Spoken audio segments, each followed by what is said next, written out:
Okay, this is episode 7 of Sunday School with Ron. We're continuing with Hebrews chapter 2 in verses 5 through 9.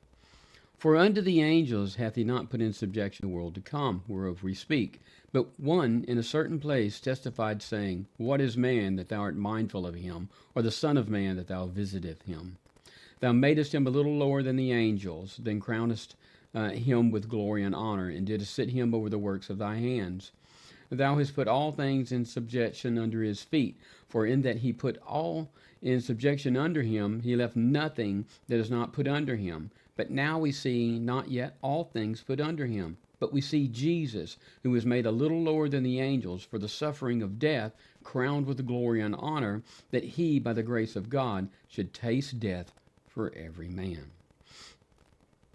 Okay, so this section here that we're looking at deals with the subjection and glorification of the Son, the world to come. Constable's notes puts it like this: This will occur at his second advent when he returns to this earth to sit as David's son on David's throne and rule over David's kingdom with fulfillment of God's covenant and promises. MacArthur adds, angels will not rule over the Messianic kingdom. Made a little lower than the angels. This is a lower rank in order of creation. That is lower in rank or order of creation. Man is lower than the angels, and in the incarnation, Jesus took this lower place. This is a very important theme in the book of Hebrews, that Christ can, in fact, empathize with us because he came and lived as a man while being fully God and fully man. He lived as us, and he went through the whole thing. He did everything that we would do, and then, like us, he suffered death.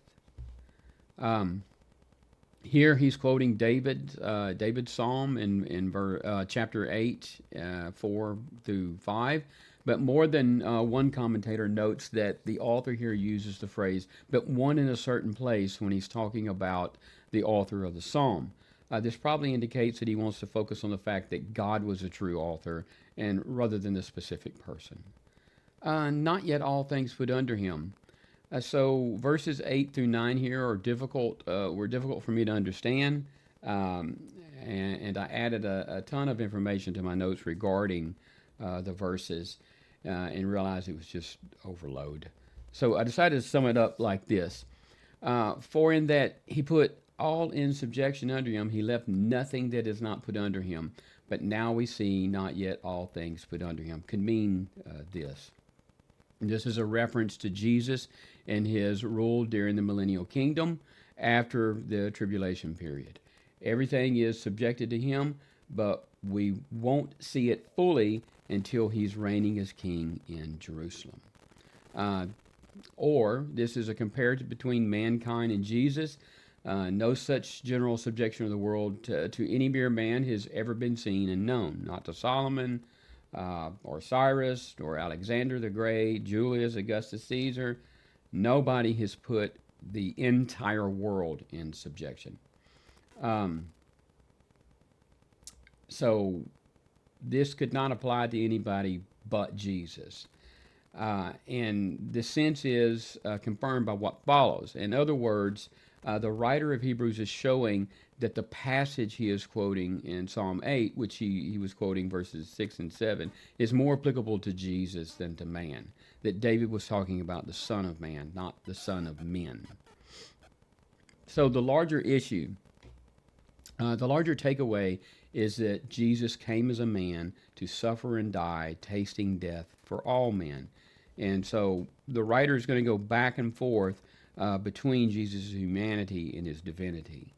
And so pay close attention to this, because it's an important aspect of the book of Hebrews. And we'll pick up again and finish the chapter out.